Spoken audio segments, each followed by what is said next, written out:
with gaming views. Hello and welcome to episode 8, Dan. Episode 8 of Gaming Views. We are motoring, Mr. P. We are absolutely motoring. And I'm never going to tire of... I don't do dancing, but the kind of the movements I make when that theme tune comes on is as close to dancing as I'll get these days. But I don't think I'll tire of doing that. It is ironic that you not being a dad are the most dad dancer I've ever seen. That's... Oh, again, moving on. How are you this week, my friend? I'm good. Yeah? I'm always good. I think it's a stock answer, right? For anyone who's asked, how are you? It's, I'm fine. Or if you're slightly better than fine, I'm good. It? Yeah. It's very... I'm flipping amazing. There you go. I'm having a good week this week. There was a radio... I've had some wins at work. Oh, that's good.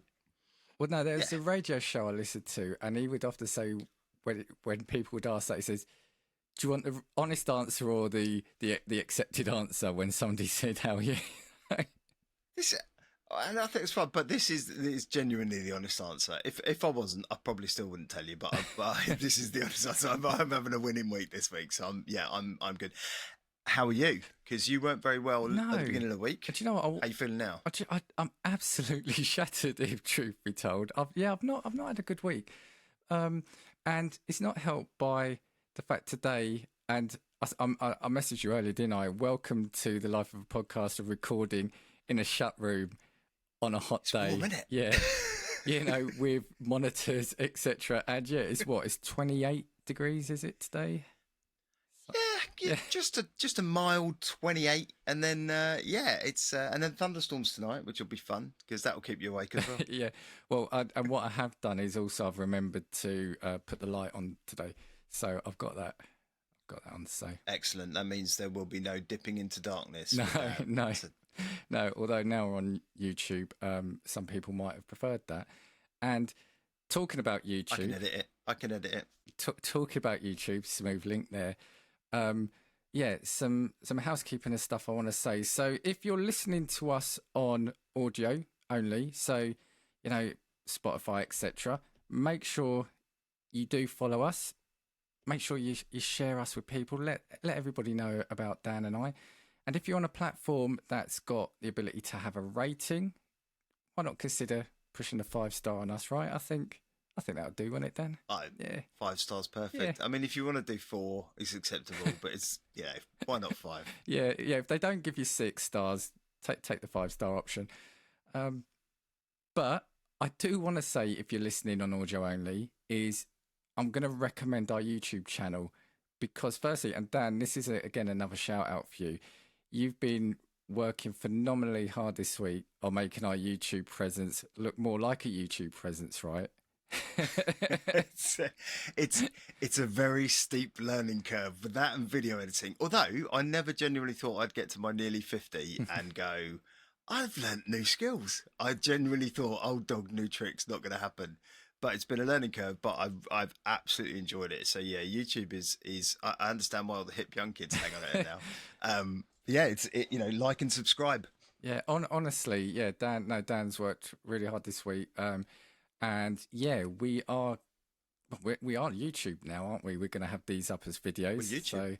So we're YouTubers, content creators, Dan. So ultimately, wherever you listen, press the like, subscribe, and if you're audio only, please take a gander over at YouTube.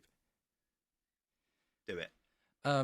I've got one order of notice from last week as well, an apology corner. I did message him straight after, so I gave a shout out to Luke over at the Nerdstalgic, except he's not the Nerdstalgic anymore. He rebranded a little while ago to the Howdy Beans podcast. Muscle memory and at my age, that's fading fast. So sorry, Luke. Yeah, but hi, Luke, over at the Howdy Beans podcast. So, yeah, and I think also... I quite like Nerdstalgic. I mean, is that wrong of me to say? I quite like that. It was the name. It was a cool name. And the other thing, I had a message from Joey for me to correct me on something last week. I think I announced, or I said Silent Hill F was PlayStation exclusive. It's not. So, yeah, I got picked on that. Oh, we were both guilty of that because you said it, and I know this because I've watched that video about 1 million times now, and I said, Yeah, I think it probably is. So, you know, I'm 2 for 1 at the moment with Joey. So, But the funny thing is, I saw you'd corrected yourself on the video for the LA Noir thing, right? Yeah, that was funny when I saw that. yeah, LA is nowhere near Chicago. America's a big place, it turns out. That was funny. That was funny. But yeah, so apology out the way. What have you been playing since we last asked? What have you been playing? I have been quite a bit. I've been playing DaVinci Resolve, which isn't an actual game. It's a video editing tool, and it's a really fun game for those of you who are really nerdy. No, when I have got round to playing games this week, I have actually been playing Bioshock, actually, which was a whole bunch of fun. because I bought the kind of triple pack on the Switch 2. And you won't be surprised, it runs incredibly well and looks beautiful in 4K actually when on the TV, and even in handheld. So I find it a little bit unwieldy with the handheld, just because I'm quite used to kind of the controller, and the screen, albeit a lot bigger than the Switch, is still quite small for that game. But still, because there's a lot of switching and things to do with, you know, with all your different powers and weapons. But no, I'm absolutely loving going through that game, and I'd just forgotten how beautifully scripted and tightly scripted it is in terms of combat and things like that. It's just such a great job done on that game, and then I'll go on to 2 and Infinite afterwards. And then just last night, I think I was saying to you, I also, in anticipation of Outer Worlds 2, which I really enjoyed the 30-minute broadcast they did, it was already on my external drive. I've moved it onto my internal drive and started playing that again. So that was a bit of fun last night for an hour or so. So yeah, I'm gonna rattle through that one again. How about you? So didn't get too much done this week, but I did finish Expedition 33. Oh, And what a game. Finished it. Loved it. I am definitely going to play it through again, because I realised I missed a lot of content, because I got, when you get to the end story, it feels like, we kind of said it was South of Midnight. The first couple of acts feel like they're quite lengthy. When you hit the end game, it just seems to fly by, and I got sucked into the story. So there's a lot of content I didn't get to, but yeah, absolutely loved it. And I'm not going to say anything on air for spoilers, but I was a complete idiot at one point in the final game where I was getting really, really frustrated about something and realised I was an idiot. So I'll tell you once we stop recording. I'm looking forward to that. It's a bit of insider scoop for me. Thanks very much. As long as the ending wasn't, you literally got to the last battle, and instead of it being a fight, you just had a bit of a chat. Because some other games have done that, and it's like, I'm going to have the last. Oh no, no comment. No comment. So, okay. So right. Finished American Arcadia, which it also would be. You know, if we decide to do like games of the year, I think that'll feature in my list. I had really good fun with that. Oh, okay. And now I'm currently playing. Oh, I also played and finished Lost Record Bloom and Rage, which is from the. Someone who's not done a lot this week. That's that quite a lot. That's before. 3 complete. It's been 2 weeks. But Expedition 33 and Arcadia I've been playing for a while. But yeah, that was the Don't Nod game. Enjoyed it. Don't think it was as good as Life is Strange. But you said that when you were playing it, yeah. But yeah, that'll be a little rant on our walk this weekend. I'll tell you all about that, or when we do a deep dive. And I've started 2 new games though this week. I struggled to have a couple of hours of Bioshock and Outer Worlds, and you're suddenly about 5 games in. Go on, then. What are you 2? Crypt Custodian, which was on Game Pass. You mentioned this. Loving this. You mentioned this one. Surprised. It's kind of like, when you look at it, it's a bit like the old top-down Zelda type games and Metroidvania kind of crossed into one. Okay. Where, you know, you're a cat in the underworld, and you're ultimately, various reasons, you're hired to almost be like a janitor of this underworld, and you go along. Or a custodian. Or custodian, yeah. A crypt custodian. There we go. And you kind of, it's a really big map, and you can't do certain bits until you've got certain skills. So I've got that. And what did literally just started half hour last night. It's called 3 Minutes to Midnight. So it's a point and click. It's kind of like. I'm sure I've heard of that. I'm sure I've read about that somewhere. Very bright, very point and click adventures. Yeah, right. yeah. I used to love those. Yeah. like Full Throttle, Monkey Island, that sort of thing. Yeah, yeah. It's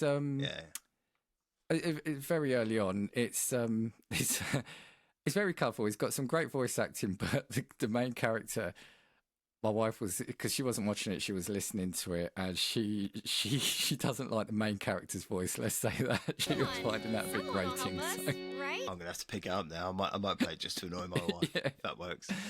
So that's what I've been playing. So well, like I said, you've been playing around though with a lot of stuff for the pod, and we also decided tonight to start recording with a new website as well. So this should be fun. We did doing a bit of research on that. Yeah, we'll see how this one turns up and see what's see how it performs. I'm quite hopeful. I'm quite hopeful. Yeah, because I want to play an ad now, but I'm worried I might do a classic thing like a Teams call where I hang up. So let's hope we're still here after I click this button. Yeah. Don't do that. I can't edit that out. But no, we're going to hear from some friends of ours. We're going to hear Justin Henson over at the Movie Wire. In a world with so many movies to choose from, one man has created the go-to podcast for reviews of hot and trending movies, so you know what's worth your time. The Movie Wire Podcast with host Justin Henson. Hear Justin's movie verdict wherever you listen to podcasts. Tune in to the Movie Wire today. There you go. That was the Movie Wires. So, Dan, today we are talking about collector's editions.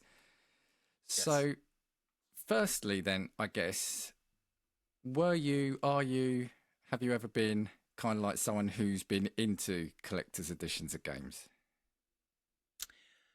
I think I went through a period of time where I was probably actually about the time when we were working together, actually. And that was for those of you unfamiliar with Dan and I's life story. That was the Xbox 360 period, I think, primarily that kind of range. And I do remember you sent me this kind of challenge, and I do remember picking up an inordinate amount of kind of tin boxes, which used to be quite a thing that they'd sell. You get the tin box edition, and I think that actually carried through quite a bit. So I had quite a number of those, but there were a number of other ones I picked up, and you and I have both got the same Batman statue from one of the Arkham games. I did the Halo Reach Collector's Edition. I actually queued up and did a midnight launch at Blockbuster in a town near us for Gears of War 3. Okay. And went to get that, the collector's edition of that. But I've never gone full bore. I've never been the, night vision goggles or RC Racer COD.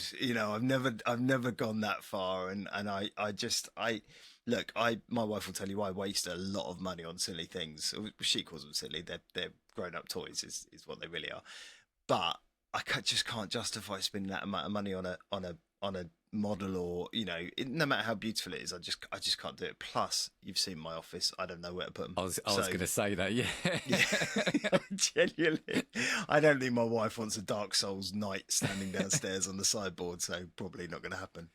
But yeah, it's really interesting what you said, because one of the things I was going to say is collector's editions felt like they really hit the heyday, kind of like in those mid to late 2000s, right? So.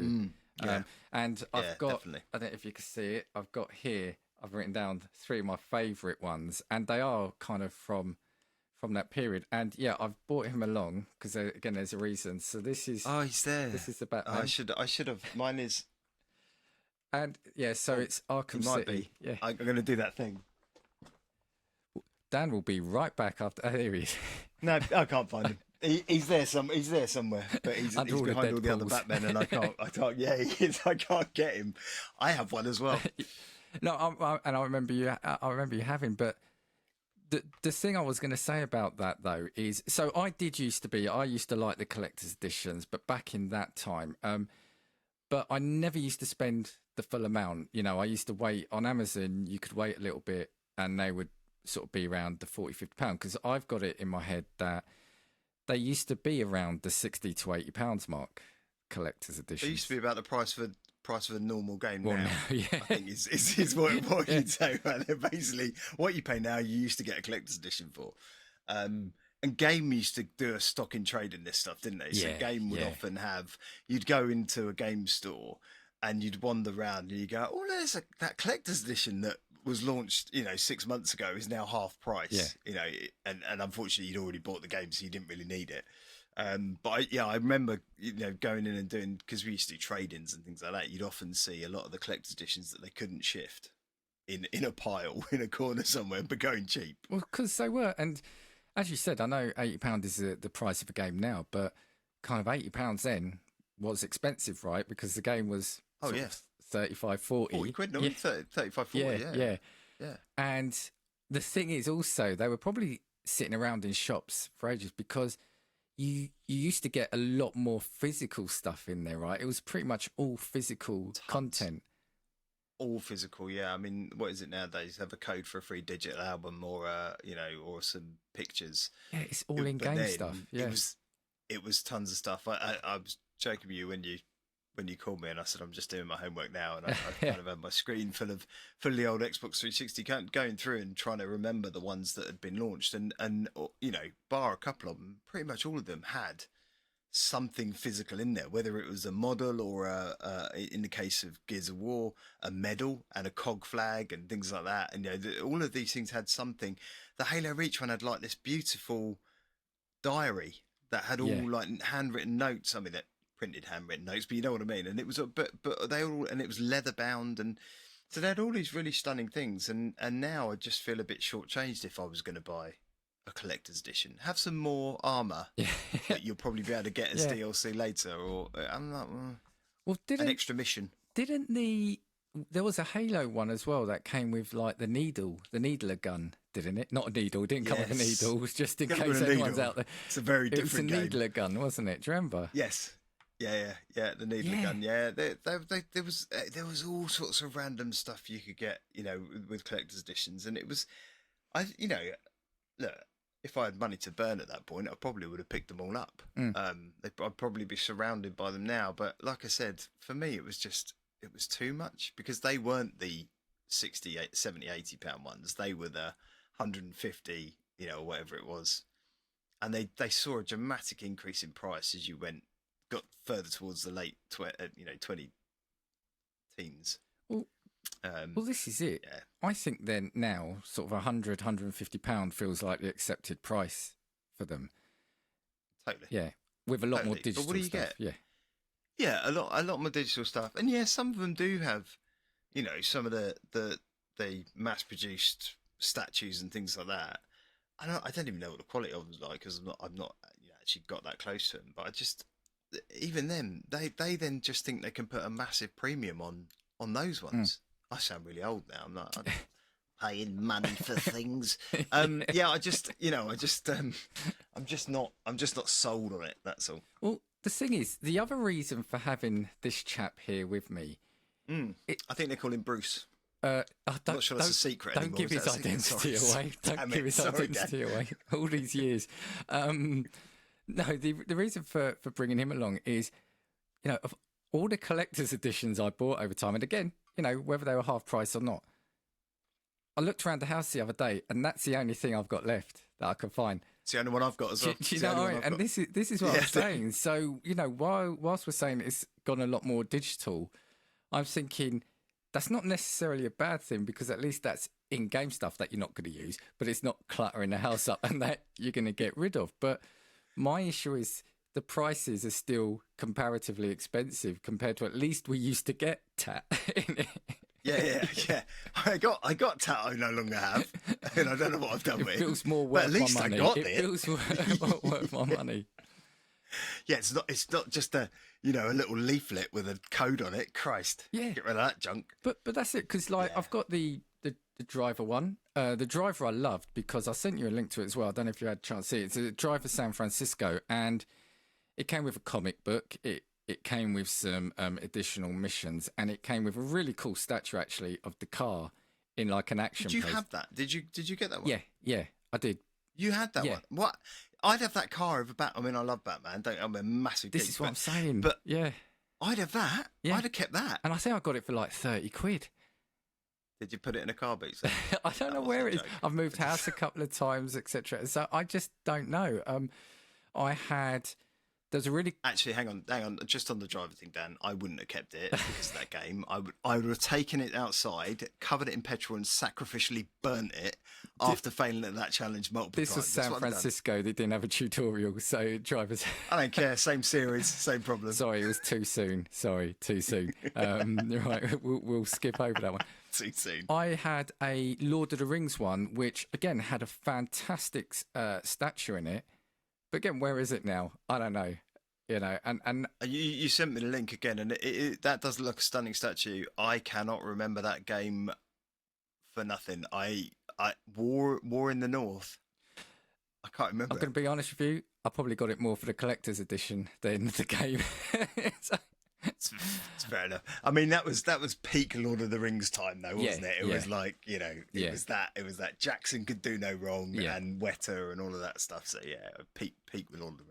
So, and I guess this is what I'm trying to say is, I guess what is a collector's edition, because it's either throwing stuff at you like freebies like that you're not going to keep. It's either in-game stuff, which I'll be honest with you, sometimes even digital stuff, I've never used the stuff that you get, like the cosmetic stuff. No. For me, a collector's edition is what it says on the tin, right? I mean, it's the Ron seal of video games. Give me something I can collect and keep. I mean, it's just a catch-all phrase, isn't it, for them to say, oh, look, keep it, because everyone knows it's not going to be worth anything and end up in a landfill, like pretty much everything that we drive a car. Yeah, like you'll drive a car. But it is it should feel like you're getting something that if you chose to, you could retain and have and, you know, put on a shelf somewhere to gather dust if you chose to. I think other than that, is it a collector's edition? Not really. Is it a limited edition? That might be, you know, if it's, do you know what I mean? If it's because they did, as they start, you almost saw this kind of leap or this downgrade from going, right, here's a pretty statue or whatever it was you got, something cool or funky. And Xbox did this quite well, I think, and through a lot of their games. And then they kind of went, maybe we just put stuff in a steel tin or a steel box or a tin box, you know, and sell that as a limited edition for the same price. So they were then, you know, the thing that cost 60, 70 quid. And you were like, but I got a nice statue before. Where's that? Yeah, we didn't want to give you that because that costs money to produce. You know, so, you know, and that was prior to the time of everyone being worried about plastic killing turtles. You know, so... Yeah, because I had a couple of the tins as well. So I had, and kind of what you said, because you would get the super duper collector's edition or the limited collector's edition. And Fallout 3, I think, came in a lunchbox. Metal lunchbox. With all the Fallout era. And that was a good one because you had a little Vault Boy bobblehead. You had a art book. And I actually used to like the art books you got. I mean, a lot of them come digitally now, and I just don't get... the feel of that. I like to have the book. 100%. And I'm a big Kindle reader. I love my Kindle. I love. There are other readers out there, but there is nothing like the tactile sensation of a book. Almost every. In fact, I use Marvel Unlimited for my comics now because I just haven't got space for them anymore, and all my comics and my expensive ones are all tucked away. But every art book I own, that is not a comic, but literally an art book, I will buy physically because I just think there's something about turning a page and seeing that stunning art, glossy page. Yeah, exactly. And so when you get it as part of a book, you know, I just think it just feels like when it's just a JPEG or a PNG that you're being downloading, what a rip-off. Yeah, I'm not interested. Yeah, and these are my views, by the way. People, I mean, for those out there who love this stuff and catalogue it on a drive somewhere, I apologise. Yeah, no, I'm with you on that. For me, that's why I do, in a way, having said what I said about the physical stuff, I do miss that a lot more. I had another tin box for Tomb Raider, which was quite cool, but again, pointless. I realised it was kind of pointless after I got it. But buyer's remorse. Yeah, well, there's a lot of buyer's remorse with a lot of these things. You haven't got them anymore, Dan. I'm not surprised. Well, that's how remorseful I was. You know, and it's now remorse. Is it? Is that a thing? Remorse. Remorseful for having remorse to throw them away. We'll make it a thing. But yeah, it's The only other things I had, and I couldn't find them, I know they're somewhere, was I did keep some of the artwork, like I think Injustice, one of the Injustice games or Mortal Kombat games came with some nice art cards. One of the, no, it was I'll come on to that after actually, I'll keep that quiet for now. There was some like Assassin's Creed, you'd get like what they call lithographs, you'd get the pictures, had that. But one that I've got... I'll tell you what I do have. Now you mentioned that. The last one I bought, and I'm not going to disappear from my seat again to find it, because it is on that shelf somewhere, and I can almost picture where it is. I've got, from Valhalla, I've got the Assassin's Blade glove. Can you get it without a load of stuff falling off the shelf? Let me see if I can. Because while you go, I'll keep talking, so that the viewer and the listeners have still got something to see and hear. The only other thing in my house that went really well, I thought that was Thanos' gauntlet. Then that is so cool, actually. That is so cool. I think it's so old and jank that it probably doesn't work anymore, and it's not even that old, weirdly. That is, and you said that was from Valhalla. Yeah, this is from Valhalla, and I can't remember why I decided I was going to get it. I just went, I'd love to have an Assassin's Blade like that. It's not real, turns out, and I can't parkour, so it was pointless. Oh, there you go. Oh, there you go. So it's still workable. It's even going with a lock button. I'm not sure that the assassins use that, but safety. Yeah, it's got safety button. There you go. Look at that. That is there you go. Cool. That is pretty yeah, cool. so I have gotten a collector's thing that I bought quite recently. But the other thing in my house, the only other thing that went was popular was, and it was my wife kept it, was in one of the Call of Duty games. You got like a little, it was almost like it was a little notebook from one of the soldiers. It was like a weathered little book with like, it had notes in it. And she liked that just because it was almost like a nice little keepsake. But I figured out where all these things are that you've lost. Where? They're with your earbud. Oh, the lost earbud, which I can't find. Oh, yeah, thanks they've all gathered together. So if you can find that, you'll find them as well. I'm really full of good ideas. It's an alternate dimension, I tell you. One day I'm going to open a cupboard or something that I've not opened for a while, and everything's going to fall out, isn't it? Do you often get like one of your socks go missing as well? Like now you mention it. With those. Now you mention it. But what you just showed me reminds me, like, there was also then a real craze for like those big chunky things, wasn't there? So you got the power armor helmet for Fallout. Do you remember that? Yes, I think that might be on our YouTube thumbnail. Oh, I think I used the power armor one. Yeah. You know, I was uncannily psychic. Yeah. See if you can name the other two. And all right. The other thing was again Fallout related, but I really wanted, and I'm glad I didn't get it because then I saw how cheap looking it was.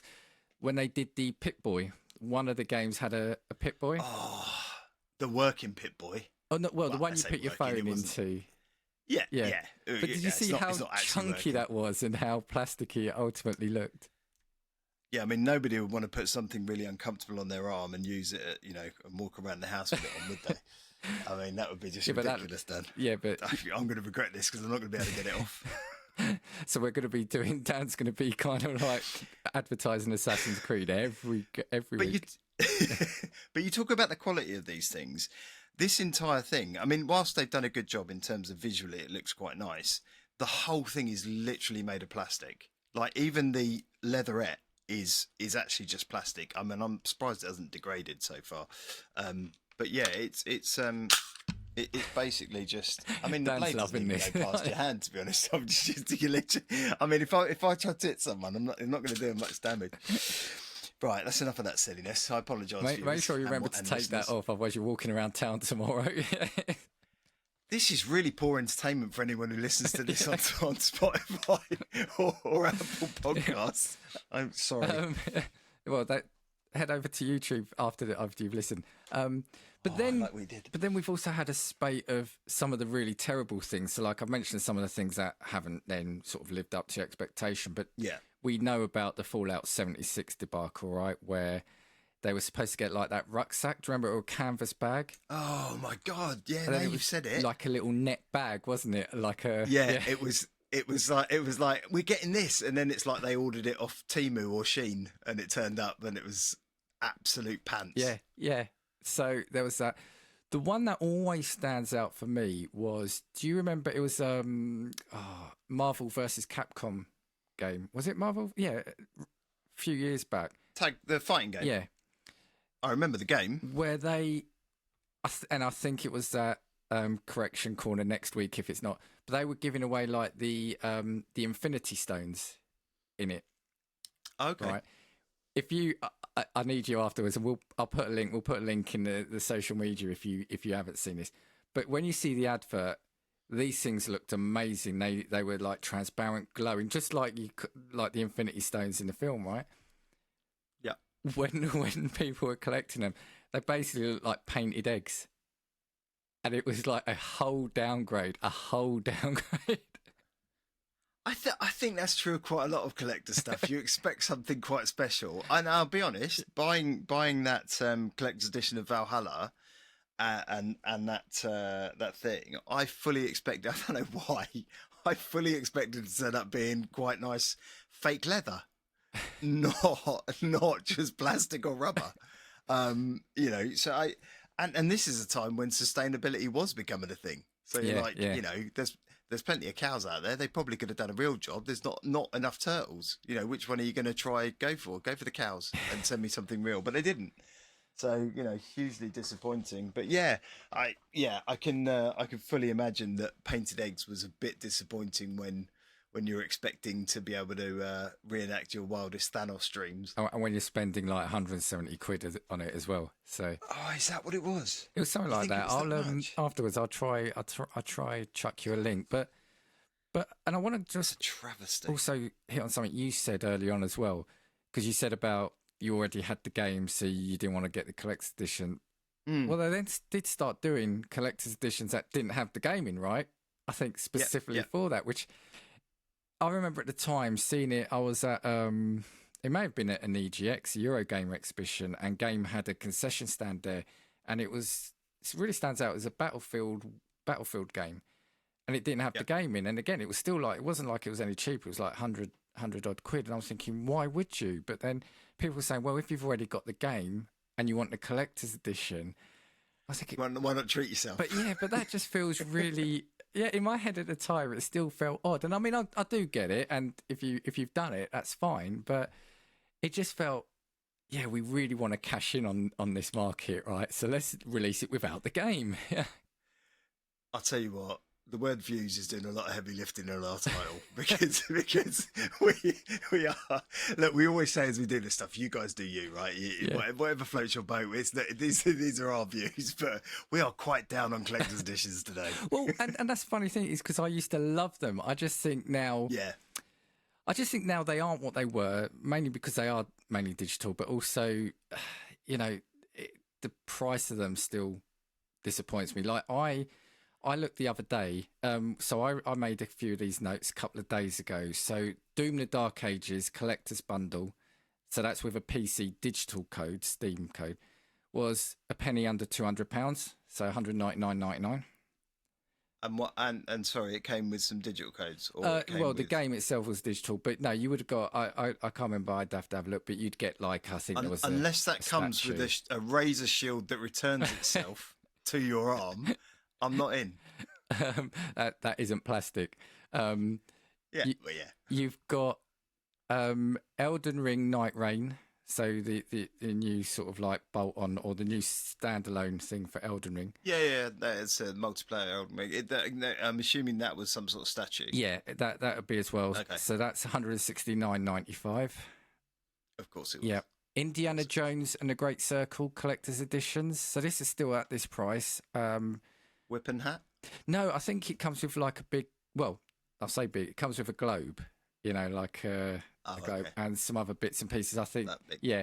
Well, right, I'll say it now, because, yeah, I fell foul of that once. Again, bought it off online. It was I can't remember the game, but you got like you got a figurine in it, right? Okay. Made it look quite big. When I got it, it was literally, it was like that. It was like, you know, the Little Army Men size. It was about that big. And was it the Father Ted thing? That's far away. Because I remember even at the time looking at it and my wife saying, what's wrong? And I said, no, let me show you this website first. I said, do you think that's going to be bigger than this? She goes, yeah, and it was just so deceptive. So yeah, How much you spend on it? I'm just asking these questions because I like seeing you upset about things. I would never have spent more than like 30 or 40 quid on a collector's. And the only one I bought day one was the Mass Effect 2 one, because of course. But that was a cheap one. It wasn't. You didn't get much other than a tin box, and you got the DLC. You got access to some of the DLC, but it was also called the Collector's Edition because the enemy in that were called the Collectors. So the Collectors. Funny. Oh, Look at that. What a link. Look at that. The Mortal Kombat one will be called the Combat Collectors. Collectors. Yeah. Come with a K. They're good, these guys, aren't they? But Indiana Jones was 189.99. Now, I'd originally Globe. Yeah. Did it come full of alcohol? There's going to be some other stuff, right? Yeah. Hidden alcohol stash. When I originally, because over on Casting Views, I once did an episode on sort of collector's editions. Okay. At the time I did that, you had the Elden Ring Shadow of the Erdtree collector's edition, PS5. Is that the DLC? That was DLC, wasn't it? But this, no. Was it a statue? Yeah, that had a statue. Was it a Souls-like adventure statue? Everything was Souls-like, right? So I don't think you got the game, or at least not the base game anyway. And that was £229. Wow. Yeah. Alone in the Dark collector's edition. So that was the recent one. So bear in mind it didn't do too well.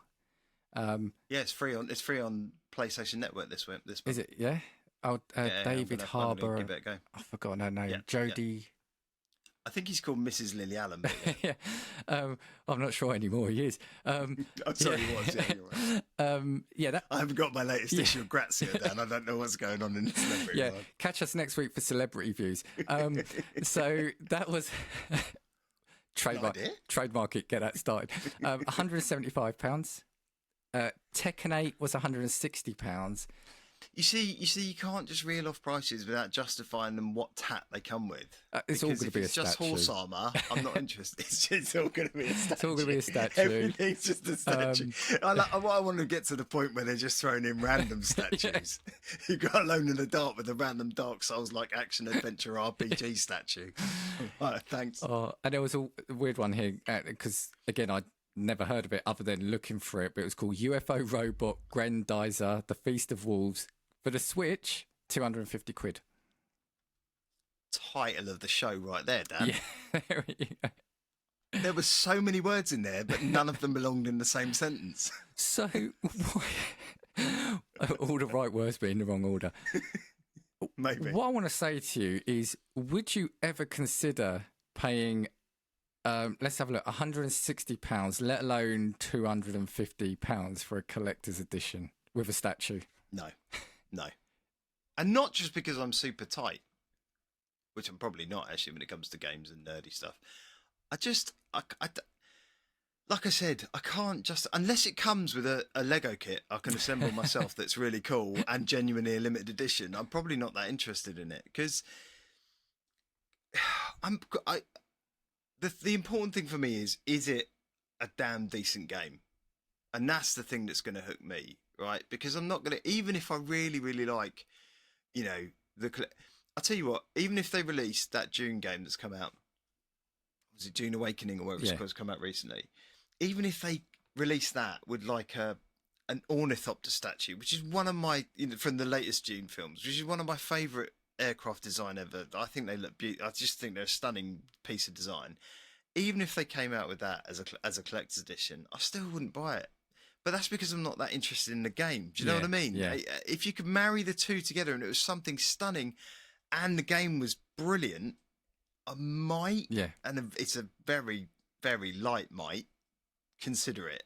But nah, it's going to end up in the junkyard at some point, I suspect. And this is a thing. I'm also wondering who the market is at, because there are some I would really have liked, right? But there's no way I can spend 130 quid on a game, like you said, especially when you know stuff's going to go on a shelf, etc., or I'm going to get rid of it. But so who is it for? And a lot of the times these aren't genuinely rare. So like the The Batman one we both got. I love it because I can't remember the artist's name, but that was, I think that was by a sought-after artist, and it is a really cool piece, and there are some genuinely really lovely limited stuff, but the cost is incredible. But they also then started throwing really random things in. So I want to throw a couple at you now. So you mentioned one. I'll talk about it. So the Call of Duty Modern Warfare 2 Prestige Edition, $119.99, pair of real night vision goggles. I mean, felt a bit weird even then, right? I don't think there's anything worse you can do to speed up the devastation of society than hand a bunch of teenage boys night vision goggles. I think that's probably just a dangerous situation. Look, that is an arrest waiting to happen right there, right? Particularly if they've got attractive neighbours. I'm a bit freaked out by that whole thing. It was just incredible. I mean, Call of Duty, I remember, did keep trying to up the ante. So you might as well have handed them an RC car, which I think was one of the other collector's editions, with real C4. Do you know what I mean? You might as well have done that, because it's just, here, teenagers, have night vision goggles. Nothing can go wrong. Well, and it's funny you say radio controlled car, because the other one I've got is Mass Effect Andromeda. They had a $200 edition, which came without the game. But and I've written, it's got steelbook, and again, this is the other thing that it's got steelbook down your soul. Well, this is what makes me laugh. This next one, which when it's classed as a feature, special packaging. Right. Normally it means it's like a box. You can display the box. There ain't nothing special about packaging. It comes off, it goes in the bin. This is why. You joked the other day when I got the Switch and you said, "Why haven't you done an unboxing video?" Oh, yeah, right? yeah. Because it's fucking packaging. I'm like, I think I'm of an age where I'm like, I don't understand. I've unboxed it and it's in tatters laying on the floor. Nobody's going to get much out of that. There's not much ASMR from that, I'm telling you now. Take the lid off, and there's a Switch. Cheers, see you next week. Yeah. But you know what I did when I got my webcam earlier? I was thinking of you saying that to me, and I was like, I'm not gonna do an unboxing, but let me open the box really gently and carefully, just in case Dan wants me to show him. Well, you didn't, and that's I'm annoyed now. So you've got to repackage it up, and I'm going to repackage it and do it for you. Yeah, I will. But no, it wasn't the special packaging that made it that price. It was a radio controlled Nomad vehicle. So again, it's like. Was that the ground one? Yeah, I'm assuming it's not a flying thing. You didn't get like a drone. So, I mean, that would have been cool. That I mean is quite cool. I mean, if it's a good one and people who know radio controlled cars, but you're probably looking around that. But you could probably get a decent one and not one that's based on a vehicle from a video game. Yeah. For that, I suspect the quality of it was probably as good as one that was bought for me when I was about 12. That was from Tandy. Do you remember? Tandy? Yeah. Yeah, I wanted a remote control car, and all I got was this. I mean, it was one of those ones where you get the controller and you push it. In the adverts, it goes really, really fast. And then you push it and it goes. And you can walk faster. I did have a cool one when I was a kid. I had it from the Fall Guy. Do you remember the Fall Guy series? I had his truck. I love the unknown stuntman. Yeah, I had his truck. Colt Seavers. Yeah, it had high and low gear. And it was quite zippy, but it also had, we're digressing here, listeners, but please bear with us. It had a little hook. I love this conversation. It had a little hook that came out the front that you could, say, hook it on the top of a chair, and the car would then climb up. It would retract into the winch. Stop it. Yeah. Stop it. That, for me, that's pure gold. And it was a tank. It was a tank. We haven't done any nostalgic stuff on TV, unfortunately, but I love I love the film. Right? Maybe we should do a spin-off episode one day. Oh, just such a good. And I watched the remake movie, and it was I really enjoyed it. Yeah. Anyway, sorry. Carry on talking about collector's editions before I go into a haze. Now, I've got a couple more things to talk about before I go into the section I'm going to throw at you for your views on it. Okay. We then had a period where they started throwing really bizarre stuff in. And when I say bizarre, I mean, how did that get past planning stage kind of thing? So the famous one is Dead Island. So do you remember the Dead Island collectible? Do you want to tell the listeners what that was? Is this the bust? Yeah. in the literal sense of the word. Yeah. It's basically a torso of I'd use the word semi-naked, but I'm not sure that's enough. It's a bikini, woman. wasn't it? It was a bit like a bikini top. Yeah, but she was certainly well endowed. Yep. And was covered in bites and scratches and blood and gore and kind of like the bust was Sans head with like the neck sticking out. Yeah, it was a torso. It was literally a torso with the and it was covered in blood and scratches. But the defining thing also of it was, I think in America it came with the American flag on the bikini, and I think in England it had the the Union flag. The question, and you asked about planning stages, and I think it's a valid look. These are clearly companies whose marketing budget is way too much, but when you get that right, because you said, well, who are these things for?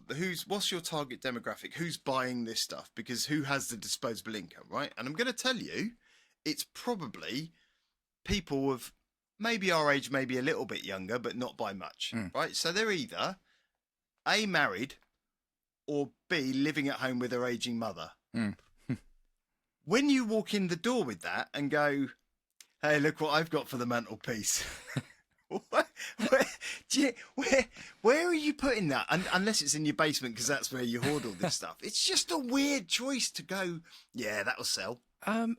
But part of me thinks that they've had a great idea because it links into the game, right? The game's about zombies, and it's like, yeah, this really links in. But then you make the prototype, and then at what point do you think, yeah, do you know what? This might not be as tasteful as we thought it was going to be, or as fun, well received as we thought it was going to be.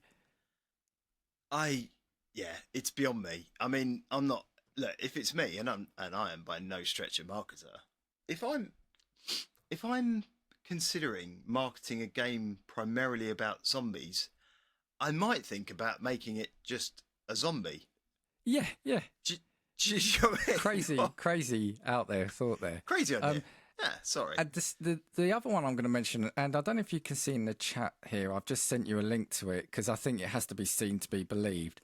But there was one for Fear 3. Were you aware of this one? Are you talking about my favourite series of games, Fear 3? Yeah, but I kind of want you to see it, and then I want your honest reaction when you see it. So... I'm seeing it now. Sorry for that. So for everyone listening, I've just sent Dan a link. Well, that's a bit. I mean, that's not a bit weird. So those of you on YouTube, you'll have seen his face. For those of you listening, he's looking quite I'll put puzzled. a picture of it on. Don't you worry. Don't you worry. Other people have to see this too. Do you want to read out what it is? So this is a Fear 3 pregnant Alma glow-in-the-dark 6-inch nude statue figure. Fear, very creepy. It's incredible, isn't it? It's incredible. I mean, it's certainly something, Dan. And again, I would argue anyone to go home and say to their beloved other or significant other, hey, look what I've got for the mantelpiece. Because it's just a bit weird. It's not even very well made, to be honest, Dan. No, and that's the other thing. I mean, it's scary both in what it's portraying and how it's made. But I'm pretty sure I could make that. And it's, glow in the dark as well. I mean, that's the icing on the cake. I just look at it, and again, I don't know how many were made. Again, I don't know if it was, like more a PR thing. The funny thing is, I don't remember it at the time. I found it when I was searching it. I think it goes back to your planning stage thing, though, where the guys are coming in and going, hey. I've got a great idea for our collector's edition. Let's make a naked Alma, but also she's pregnant. And then they go, I don't know if we should do that. And then someone has a bright idea and goes, yeah, but it glows in the dark. Send those to the shops now. Sold. Yeah, but also let's not forget, the pregnant bit in the game. That's a twisted bit in itself as well, right? So. Yep. You're kind of celebrating. I was just perplexed by this. Yeah. His trauma in that really weird trauma personified. I mean, so we'll put a link to it again if anyone hasn't seen it, and we'll apologise now for making you see it. But I can't unsee that. No, it's just it's I will say the words, I just don't get it. No. But I mean, its one saving grace is the fact it does look like it was made by a 12-year-old with plastic. I mean, that's about the only thing I can say. I mean, even the bass. Do you see the bass? I mean, I don't get weird. Yeah. Weird. Is that supposed to be some sort of runes or something on there? I'm not sure. Your guess is a lot better than mine. Should have come with night vision goggles. Yeah, before. No, you don't need to because that's glow in the dark. You can find your way around the house. Yeah, it's got me again. Before I move on to the main thing, you said about it not even being well made. I said to you before we started, there was a guilty pleasure one I bought. The game was awful. The collector's edition was cool though. It was Aliens Colonial Marines. So do you remember that one? That was one. Do you remember one of the game shows where the graphics were just... No, that's it. I think the graphics in the early sort of representation were stunning. And then when it got released, it was almost like it was running on a last gen kind of thing. And it was just panned. But the collectors... I mean, there was so many games from that era that you could that fall under that category. I don't. Again, it's not a game I remember. I vaguely remember the Colonial Marines piece, and I think I remember seeing some screenshots from it. But actually, when you sent me that statue's pretty peak. I quite like that. It is, and that's ultimately why I got it. So for those of you listening, it's kind of like it's a Marine in one of those power loader suits, isn't it? Yeah. Battling an alien. Yeah, with an alien. Yeah. When you got it, it's basically the end of Aliens. Yeah. But it's not Ripley. But what you don't see is when you look up close, like the paintwork, I think on the alien and the Marine inside is quite poor. So it was disappointing in that respect. They're like these people who do the promo shots for like McDonald's or coffee shops and things like that, and they've got all these tricks. And then so what they do is they have this one beautiful, pristine prototype model that has just been beautifully painted and built, and they take a shot of it and go, "Look what you're getting," and then you get it, and like I said, it looks like you've offered it off of Shein or Temu, and it's like, well, thanks, but I didn't want to spend 160 quid on that. Yeah, it's unbelievable. It's unbelievable. So I get on to like the main thing I want to send you now. So I then found I've got a bunch of collector's editions that going to increase in price, except in one occasion where I'll let you know. And I want to tell you what's in there and then either have you guess the price or whether you think it's worth it. So I'm happy for the first one to tell you how much that starts at, so you've got a base, but just bear in mind that means nothing because this is going to go all over the place, right? In terms of let's just go in cold. Then. Right. Don't even tell me a price. Let's go in cold. I'm up for a challenge. Resident Evil 6 2012. So the collector's edition that got released in Europe had the game, the zombie steelbook, the exclusive Resident Evil 6 hardback art book showing concept art from the game, the Resident Evil 6 Avatar DLC codes for 360 owners or an Resident Evil 6 dynamic theme for PS3 owners. The Ivy University Tall Oaks hooded sweatshirt, one size. The Resident Evil 6 Forces emblem, which was a high-quality enameled zinc alloy emblem of all three main protagonists. And this this was in a limited number frame with signatures from the senior producers, so that's pretty cool. And all of the above was housed in a lenticular needle bomb collector's box. So firstly, I actually like the contents of that. That's all pretty cool. What's your view on that? Yeah, I mean, price dependent. I mean, it's a nice thing to have. It's going to end up in landfill. You get a nice hoodie. Except for the hoodie that is one size. One size. It's just a one. It's just random. So, hazard a guess. It better be big. Hazard a guess at that. 2012, that was. 2012. Let's go. Let's start.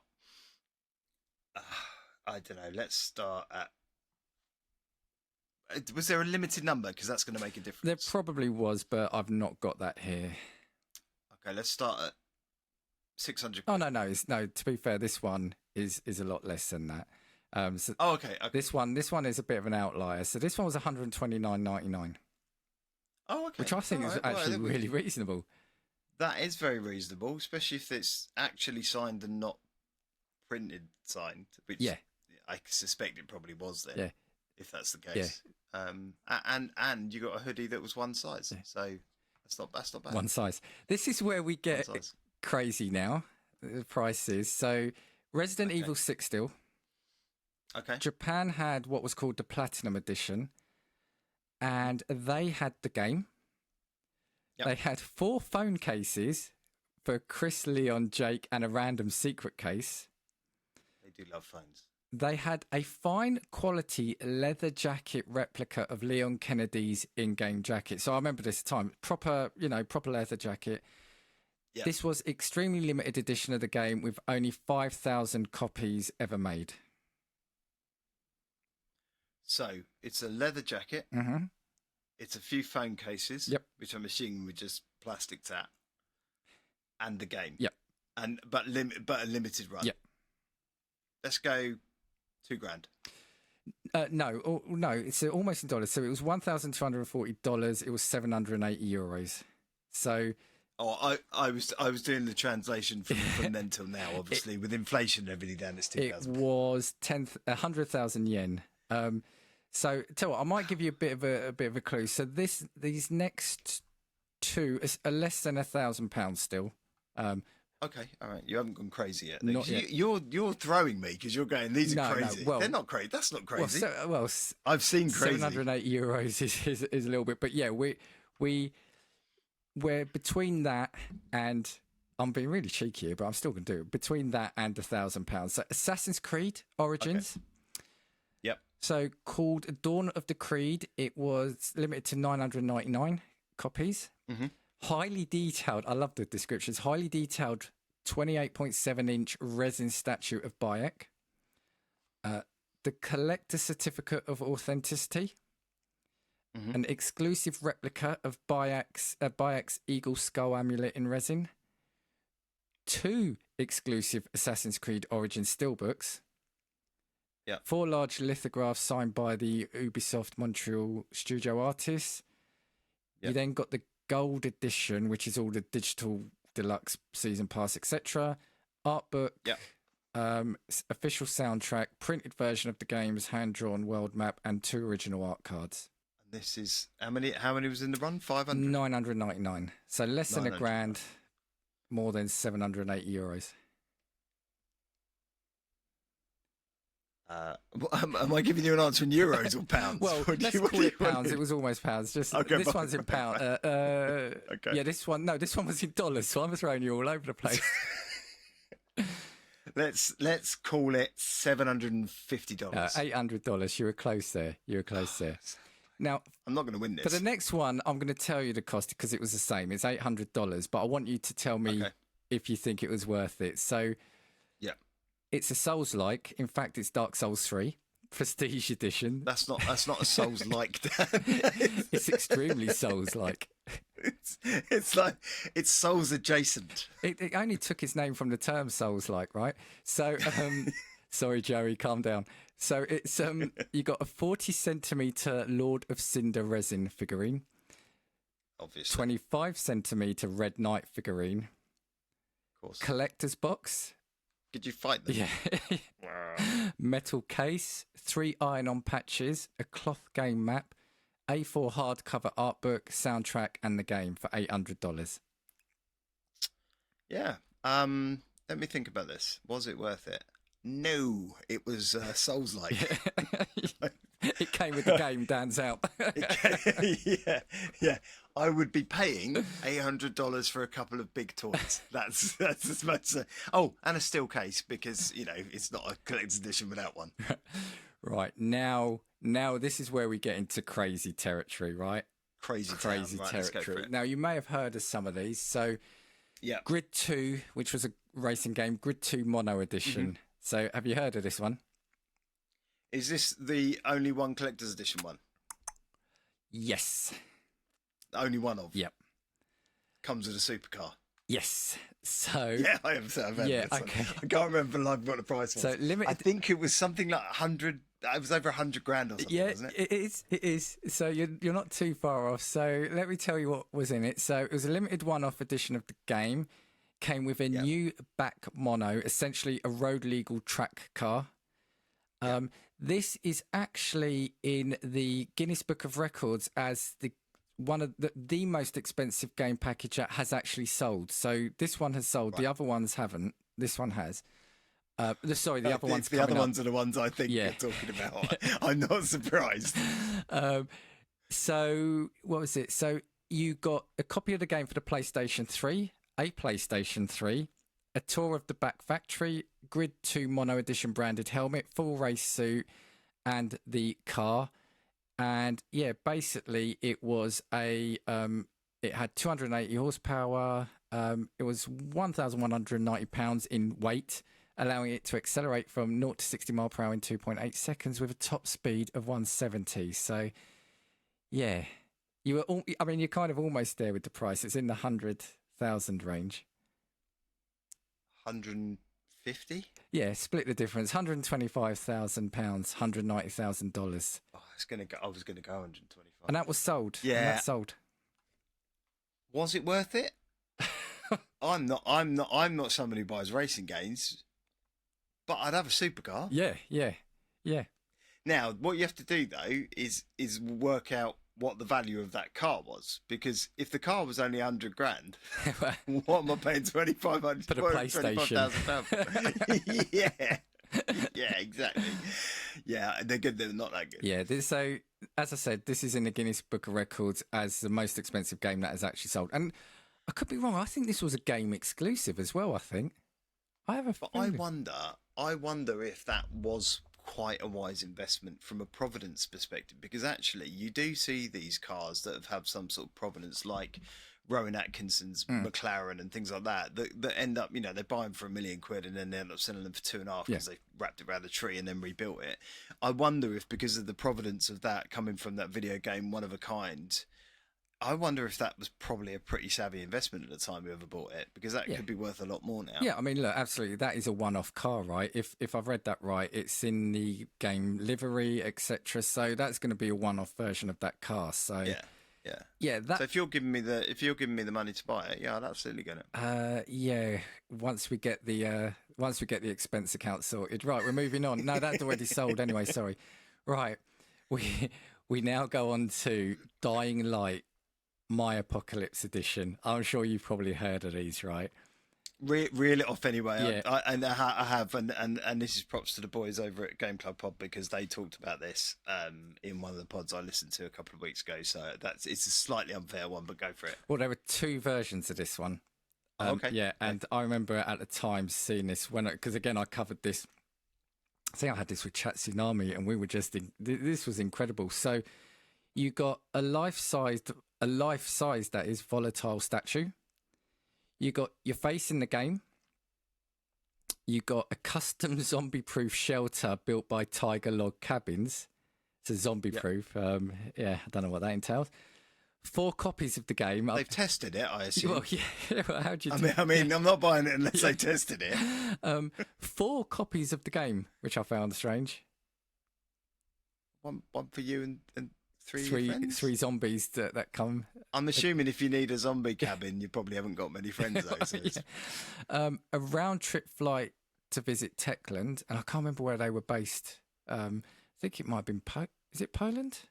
I think they're Polish, aren't they? Or they're certainly Eastern European, I think, Techland. Yeah. We got the custom night vision goggles again. Oh, and did a teenager buy them? Yeah, and adult diapers. No one bought this one, did they? We got adult diapers. Yep. Is that a throwaway joke because the game's supposed to be scary? Yeah, I'm going to guess so. Okay. A real life parkour lessons, and you got a Razer headset. Now, just to fill in the house, I have got some info here. What's that for the headset at the end? Just a Razer headset. Have that. The house came fully equipped with all living amenities and included an upper deck with vantage points and escape hatch, arsenal storage for weaponry, and of course a living area with TV, Xbox One, and the latest sound system to play Dying Light on. Was this built in a specific place, or was it like you had to then have the land to have it built? I have no clue. I'm going to assume it's in a specific place. Okay, because that'd be weird, wouldn't it? You've won a house, but you got to find some land for it now. Oh, you could also do a Be the Zombie match with the developers, and they would let you win. Yep, they are based in Poland, so you get to party with Steve, the zombie consultant. And Sure. yeah, so they admit Who's Steve? he's a zombie consultant. Says it right. From his years of experience. Can you imagine that on the CV? What's your experience? What makes you qualified for this? I'm a zombie consultant.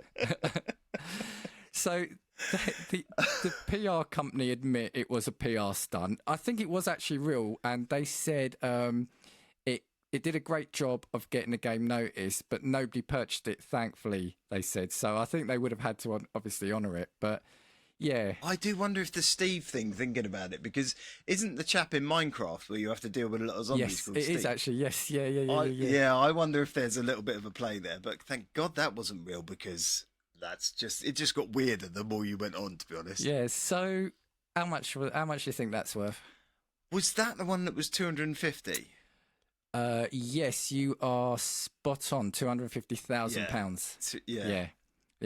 We're going to come back. But you to just that. said there were two editions. But we'll come back to that. The second one of that. Fine. So, okay. I mean, 250 grand. Would you have that for a zombie-proof shelter? No. If you did, mainly because there's no such thing as zombies. if you did buy it, could I have one of the copies of the game, please? No. Right. No. Wow. Because if I'm buying that, I haven't got any friends there. And if I'm buying that, I'm probably in the sort of condition that I absolutely can't take parkour lessons or party with Steve Parkour. for fear of some sort of heart attack. Parkour. I can't. Right. I've only got two more. Okay. Saints All right. Row 4. Right. Did you ever see this one? I have seen it. I've seen. I think I know what you're going to say, but I'm going to let you carry on. Right. Anyway. 2013. Yep. Right. Let's have a look. The UK division of publisher Deep Silver put together the Super Dangerous Wad edition as an exclusive for game, the retailer. One of a kind. So you got the Saints Row game. At least these ones put the game in, right? I mean, what more do you want? It's a Saints Row game. I mean, God, Right. Who needs GTA? Yeah. You've got a Virgin Galactic space flight. Cool. Very generous. Full-size replica dubstep gun. Okay. A hostage rescue experience. Plastic surgery. Okay. Spy training day. A year's membership with a personal shopper. Yeah. A capsule wardrobe. Yeah. 7 nights at the top royal suite at the Burj Al Arab in Dubai. Okay. A week for 2 at the Jefferson Hotel in Washington, D.C. You got first class flights to both Dubai and Washington. A Lamborghini Very Gallardo. nice. A Toyota Prius. Sorry, you got to keep the Lamborghini. Yeah. This is all part of the package. Okay. A Lamborghini Gallardo. A Toyota Prius. 1 year auto insurance. Hang on. Just back up a minute. I see a Lamborghini Gallardo and then a car so you can essentially be an Uber driver if you run out of money. That's Toyota Prius. what they're giving you. Those are not necessarily the views of both halves of gaming views, Prius owners. 1 year auto insurance, which I think is pretty cool. And Gonna need that. I don't know if this was for a year, but you got membership to the Supercar Club. Now, what do you think that was valued at?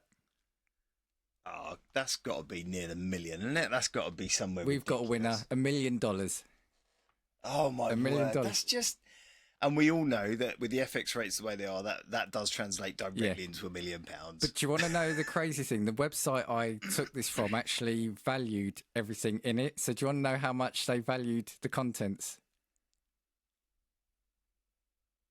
500. A little bit more, 629,974. So, I mean, almost just, $400,000 less. So the just out of curiosity, so the as you'd expect, the space flight was the most expensive, 250 grand. Yep. Plastic surgery, $7,300. At what point do you get that done? That's what I want to know. Yeah. Is that like the first thing you have done? No and idea. is it what, rhinoplasty, or is it like No you idea. know? Or maybe you have it done after you buy it, so nobody knows it was you who bought the game. $7,000 doesn't get you a lot of plastic surgery, though, Dan. No, that's what I was thinking as well. That's what I was thinking. Can you slightly pin my ear back, please? Just one. And actually, the Lamborghini cost the same price as the Virgin Galactic space flight. So, I was surprised. so yeah, $629,000. So for $1 million package. So the car and the space flight made up Pretty much $500,000 of that. Yeah. Which basically means you can get a lot for your money for $169,000. Then you can get the hotels and the flights and the wardrobe and all that, and a bit of plastic surgery. That's a bit of a bargain. Yeah. Well, Only if you want to pay $1 million for the lot. yeah. So if you want to buy it all individually, you can do. But but yeah, it's you could buy it all together if you wanted to. I don't think it's sold, but for $1 million. Now, well, no, it couldn't have, because we said the Grid 2 was the most expensive. Now, this one is in the Guinness Book of Records as the most expensive package ever, and we're returning back to Dying Light. So do you know this one? Again, I knew there was another one. I genuinely don't think I know how much this one was, or what it justified that cost. So this was called Dying Light: The Following Enhanced Edition Spotlight Edition, I think. Came out. Too many editions. Yeah, it came out a year after the previous one of theirs. Sorry, the one that didn't sell that they said was a joke. Yeah, it came a year after that. Yeah, so sure. one Dying Light superfan could have the role. Would have had the opportunity to purchase a support role in a Dying Light movie, which I don't think ever got made. I think. No. It hasn't been made because I haven't seen it. Yeah. And I like watching trash. Yeah, includes first class flight accommodation. I've got fight here. This was the one with acting lessons as well. Yeah. And I have seen. Sorry. So it includes first class flight accommodations and accommodation for the film screening tour, acting lessons from noted voice actor Roger Craig Smith, a personal trailer on the set of the movie, an original copy of. And as it said here, at that time, it would have been non-existent script, and 10 VIP tickets to the premiere and some other goodies. I like how when you hear the price of this, they just throw in a few other goodies. Just a few other things. So that's it. So how much do you think this was? Let's just keep going up. Let's go for 1.5. Let's keep going higher. 2. Let's keep going higher. 3. Double it and keep going. 6. 7. Keep going. 10. $10 million. What? Sorry. What are you getting for other than financing the bloody Basically, movie? yeah, you're getting a role in the film. That's it. But yeah, No, they are fine. you're making you're bankrolling the film, Dan. That's what you're doing. Yeah, I hadn't clocked that. Yeah. That's incredible, isn't it? $10 million. It didn't sell. Oh, strange that. Do you know what all this does go to prove, though? Something that I've said for quite a while, actually. Maybe not as much as or as often as I should do. What it does go to show is that game publishers are dicks, like just dicks. Like, why would you? Why? I mean, I guess it's the marketing, isn't it? Yeah, it is. I mean, like they said for the previous version, they admitted they didn't expect it to sell. But what would have made me laugh was what if somebody had bought it? So the thing is, the film wasn't. That would have been. The film wasn't made. Yeah. So maybe Musk was a massive fan. Do you know what I mean? And he just found some pocket change down the back of his sofa, and he went, "Oh, I'll have 2 of them." Yeah. That would have been a joy, wouldn't it? See his lawyers go up against those guys and just melt. Yeah. That would have been brilliant. But this is the thing. To go right back to the start. So this feels like quite a good deal now. But to go back to the start, we were saying like £80 was a lot of money. I mean, you know, and all sort of credit to you if you can do £800 or $800 on a collector's edition, but it's just phenomenal what gaming is a hobby. Gaming was, we've always said, it started off as like that bedroom hobby, etc., and now it's this more than anything shows it's a business and a really sort of lucrative business, right? These editions have got to be proof of that. Yeah, I think so. But given we also said that they had a kind of peak time during the early and mid 20s.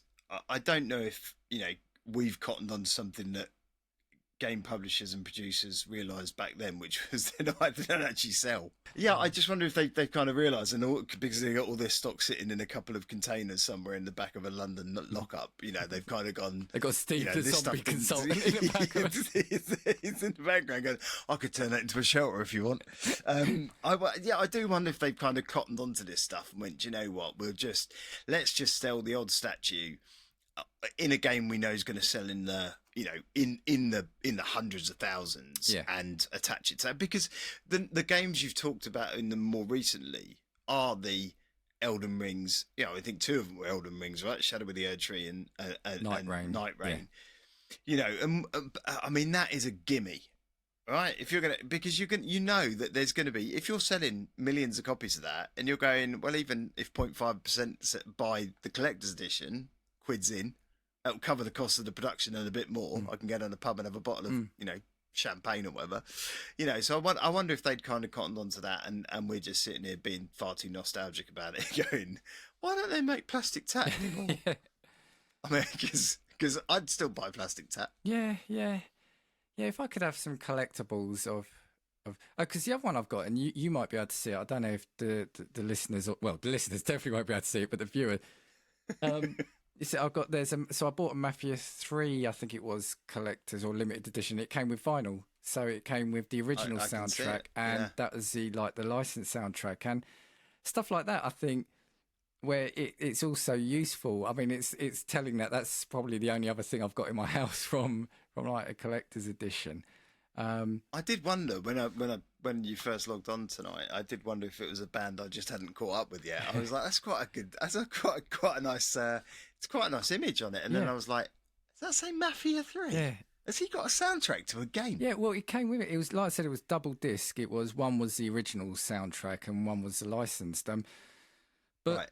So you can. What's the Daft Punk game like? Daft Punk, you play a Daft robot Punk game. Yeah, you go all. Is it you go all around the world, or was that the other one? Yeah. Harder, better, faster, stronger. Yeah, is that? Those are the different difficulty levels. I think we may have just come up with a new game, Dan. Shh, don't tell anyone. Don't make me laugh too much. It's already so hot. Look, I'm getting even. New game title, new difficulty levels. But no, so go back to what you were saying as well. But yeah, I think if you could put some thought into it, you can make some really cool stuff, I think, and still make a collector's edition desirable. Or you can chuck night vision goggles at teenage boys, which I would advise anyone not to do. Yeah, right. Okay, so that was pretty much all I had. Was there anything else on collector's editions you wanted to talk about? No, just give me a game I can play. Give me a game I can enjoy and play. I'm genuinely not that bothered. I think I'm far too long in the tooth and old and grumpy these days to even be bothered about collector's editions.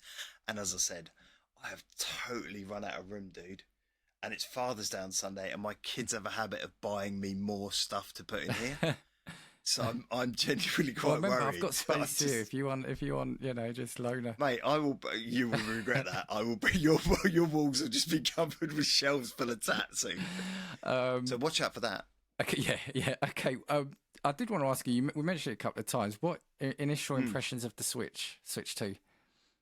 Oh, it's so good. Oh, I mean, I am very. When I got it, I was a little bit.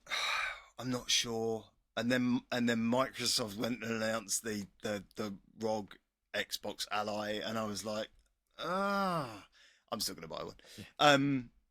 But actually, the more I pick up and play with the Switch, look, it's not a sequel, it's an upgrade. All right, and people, I think anyone going into it without knowing that are going in a bit blind, because it is just a slightly bigger, more powerful Switch. That's not a bad thing. The Switch was a great innovation, just like Nintendo do. But its build quality is so premium. And yes, I think that even now there's people going, yeah, but it's still got stick drift. Which I mean, fundamentally, if you know you've got a problem with your hardware and software together on a previous model, the one thing you're going to focus on fixing when you release a new one is that. And they haven't. So, yeah, I mean, I haven't suffered from it. It's not happening on mine. Touch wood, it won't. But other than that, the build quality is so brilliant, and the innovation in terms of the magnetic the Joy-Cons and things like that, the snap onto it, and the screen's beautiful. Right, it's not OLED, but they needed another excuse to bring out a halfway house in a couple of years, so that'll be the switch to OLED, and everything runs absolutely beautifully on it. And I haven't got it yet, mainly because I don't want to buy another game I've already got.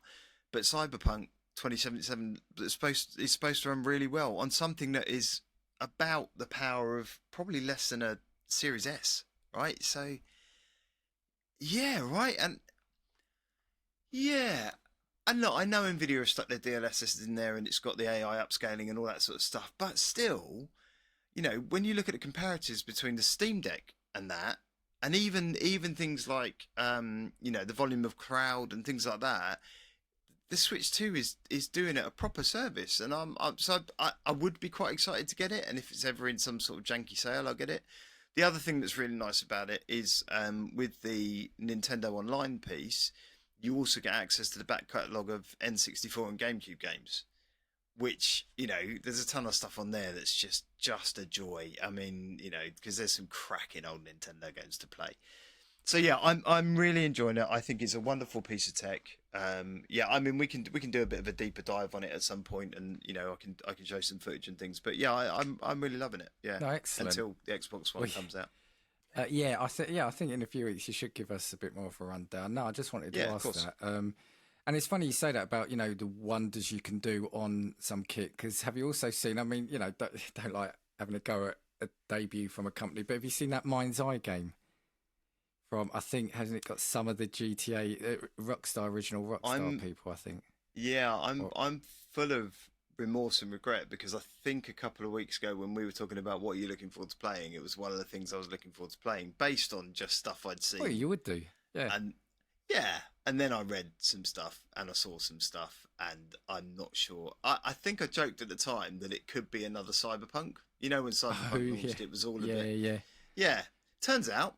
It is. Well, PlayStation are giving refunds on it, which is only, I think, the second time I remember them doing that. So, yeah. My favourite one was one of the excuses with, I don't know if it was the developers or the publishers, basically went, oh yeah, it's all down to a memory leak. Yes, and you're watching it and you're going, that ain't a memory leak. That's fundamental. That's a problem with your core gameplay model and whoever designed this shit. So yeah, look, one I won't be picking up, weirdly. Yeah.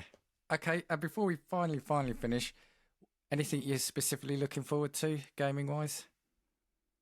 I think Firebreak FBC comes out soon. Oh, I think next week, actually. Yeah, and I think we're probably allowed to say that we did the playtest for that, and that was a bunch of fun. The games we played of it was, yeah, I mean, it was just, you know, I love the stuff from those guys. I loved Control. We love Alan Wake, all that kind of stuff. So that, you know, it was a very different way of doing it. I'm not really an online shooter player, but that was just a bunch of fun. So that's coming out. So I mean, it's on Game Pass. So I'm going to play that definitely. What else? Death Stranding's out very soon. Death Stranding 2, so I might pick that up as well, because I enjoyed the first one, but I didn't play enough of it. But this one, I'll wait and see the reviews, but I think it's a lot more action heavy and things like that, so I might pick that up. And Hideo Kojima's a genius, so yeah, I might have a bash at that too. Yeah, about you? I think it's just interesting, now you've said it, Firebreak FBC, because it actually comes out the day this episode comes out, so I think we're more than okay to say that now. So yeah, as Dan said, Dan and I got in on the stress test of it, didn't we, a few weeks back? And we did, yeah. It's bizarre in a good way, right? Isn't it? And it was good fun. So good. And it was good fun. All I'll say is post-it notes. Yeah, you'll never look at post-it notes. I've never laughed. But I've never laughed so much playing a game either with someone. Yeah. Do you know what I mean? We had a great time. We used to play the crazy stuff when we used to play. You know, we'd be online with Gears of War, or we'd be online with Borderlands or whatever, and you know, but that humour came from us shouting names at each other and being quite infantile. Whereas this was genuinely funny as a game, and the crazy insanity, and it held up really well as well. Yeah. It was no lag or slowdown or anything. It seemed to hold up really well. So, yeah, I've got high hopes for that. I think that's going to be a bit of a barnstormer. Yeah, and just us shouting, "I'm having a shower. It will make sense. It'll make sense." Yes. And then me saying, "I've got my fire teapot. Watch out for the psychopathic gnome." Yes. Those were the kinds of things you're going to get from it. Look forward to that. So you're spot on. I'll look forward to that. And I know it's a way out, but yeah, the ROG Ally X. I know I'm going to be priced out, I think. But I read today, I think the pricing is going to be announced in August, I think. And they're expecting it to come out in October, I think. Ooh, it's gonna be That's what I read today, yeah. Yeah. Yeah, don't worry. I've already put aside the money for it. I'm literally. I've already. Oh, you shouldn't have. Thank you. You heard it here, listener. Right. So thank. Oh, okay. All right. So I'll just tell her it's more expensive than it is and buy two. Yeah. Buy one, get one free. All right. Look, Dan. Thank you once again. And yeah, you never have to thank me. This is such a joy. I think you struggle with remembering we're co-hosts, so you're like, "Thanks for appearing on this. What can you tell us about your podcast, Dan? Thank Gaming you for news?" humouring me on mine because this is my topic. So thank you for that. I've loved every minute of it. This is one of my favourites so far. And I want to say to people, again, just what we said at the start. Yeah, if you're listening, please do make sure you're following, you're subscribing, give us a rating, and if you're not already, try check us out on YouTube because it's we're both I was going to say we're both fairly handsome chaps. We've definitely got faces for podcasting. It's but no, we're trying. Dad's put a lot of work into the YouTube. That's where we'd like a lot of people, if you fancy it, to go have a look at us. And we have got a lot more planned, and we're hoping soon to have some collaborations coming up. So what I will say is a watch this space for that, right? So very exciting. I'm very excited about that. And look, just to echo what you said, look, it's tough out there for first starters on YouTube, and that's acknowledged across the pitch. So like and subscribe. It doesn't mean anything to a lot of people who do it and just kind of have it and it just appears in your feed, but it means a lot to the content creators. So not just Dan and I, but many people out there. So if you can, please do like and subscribe. We'd be eternally grateful. And drop us a comment. We've actually had quite a few comments on YouTube and on Spotify, and it's lovely seeing that little notification come through. So you've got a comment. 100%. Look, and a lot of creators out there will actually switch off, and monitor all of the comments that come in. You and I will not do that, right? We will be open and honest and reply to anything that's on there, mainly because we both love a bit of banter and argument. So, go for it. Cool. Well, thank you for listening to us this week, and stay tuned next week for another episode of Gaming Views. Ta-ta for now.